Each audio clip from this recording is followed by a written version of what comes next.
عورت کے لیے پہلی نصیحت عورت کے لیے یہ ہے کہ شریعت کہتی ہے اے عورتیں یاد رکھو، عورت ہونے کے لحاظ سے تمہیں سمجھنا چاہیے مرد تمہارے اوپر حاکم ہے، نگران ہے۔ الرجال قوامون علی النساء، مرد کو اللہ نے قوام بنایا، نگران بنایا، حاکم بنایا عورت کے اوپر۔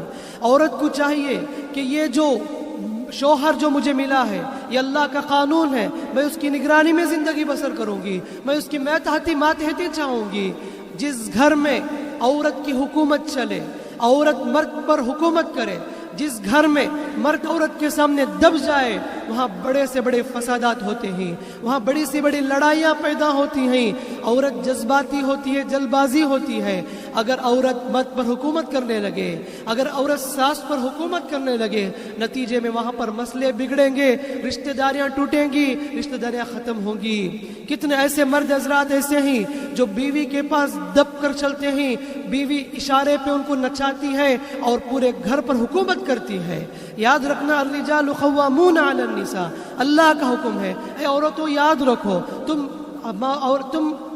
عورت کے ماتحت، تم مرد کے ماتحت رہنا پسند کرو، اس لیے کہ مرد قوام ہے، نگران ہے۔ اگر آپ مرد پر حکومت کرنا چاہو گی، وہاں پر مسئلے بگڑیں گے، کبھی سلجھیں گے نہیں۔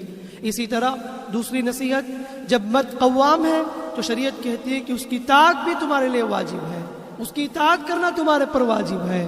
خاص کر کے عورت کے لیے امتحان ہے اس وقت جب شوہر اپنی بیوی کو کسی ایسی چیز کا حکم دیتا ہے جو اسے خود کو وہ ناپسند سمجھتی ہے، لیکن پھر بھی شوہر کی اطاعت سمجھ کر وہ انجام دیتی ہے، تو اللہ تعالیٰ اس عورت کے اندر بہت ساری خیر کی چیزیں رکھتا ہے۔ یاد رکھنا ضروری ہے کہ شوہر کی اطاعت کرے، یہ نہ کہے کہ میں ایسی پلی تھی اپنے باپ کے گھر میں، اپنے ماں کے گھر میں کیسے اپنے شوہر کی خدمت کروں، میں تو بڑی فیملی کی عورت ہوں، میں بڑے گھرانے کی عورت ہوں، میں کیسے خدمت انجام دوں۔ نہیں، نبی نے فرمایا کہ اگر کسی کو سجدہ کرنے کی اجازت ہوتی، میں عورت کو حکم دیتا کہ شوہر کو سجدہ کرے۔ سجدہ کرنا کسی کے لیے جائز نہیں ہے، اگر بائی چانس ولو بالفرض کسی کو سجدہ کرنے کی اجازت ہوتی، نبی فرماتے میں عورت کو حکم دیتا شوہر کو سجدہ کرے۔ کیوں؟ اس لیے کہ ان کے اتنے بڑے احسانات ہیں شوہر کے، اسی وجہ سے اتنا بڑا مقام اللہ تعالیٰ نے بتایا، اللہ کے رسول نے بتایا۔ تیسری نصیحت عورت کو یہ شریعت کہتی ہے، یاد رکھنا شوہر تمہارے لیے جنت بھی ہے، جہنم بھی ہے۔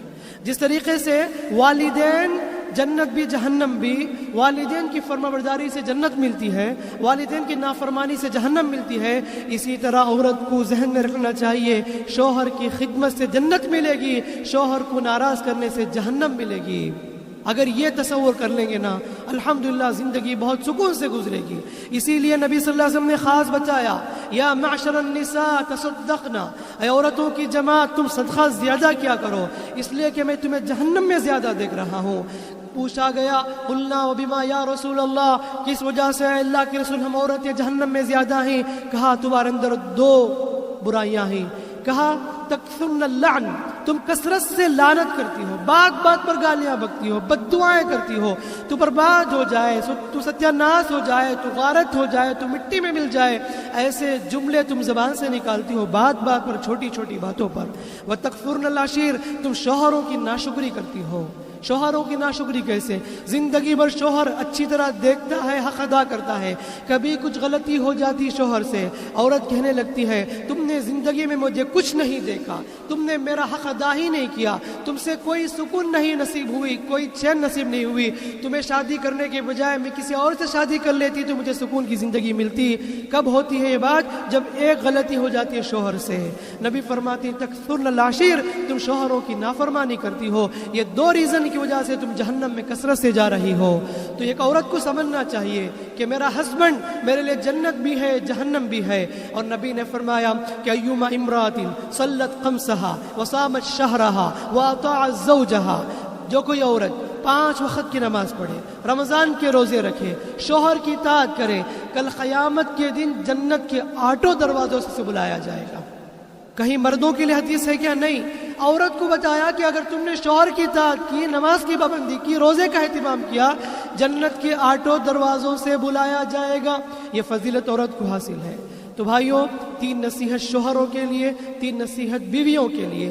اگر اپنی اپنی جگہ پر ان نصیحت پر عمل کریں گے نا، انشاءاللہ زندگی سکون سے گزرے گی، چین کی زندگی ہوگی، اختلافات بھی پیدا نہیں ہوں گے، اگر ہوں گے تو بھی مسئلے آسانی سے حل ہو جائیں گے۔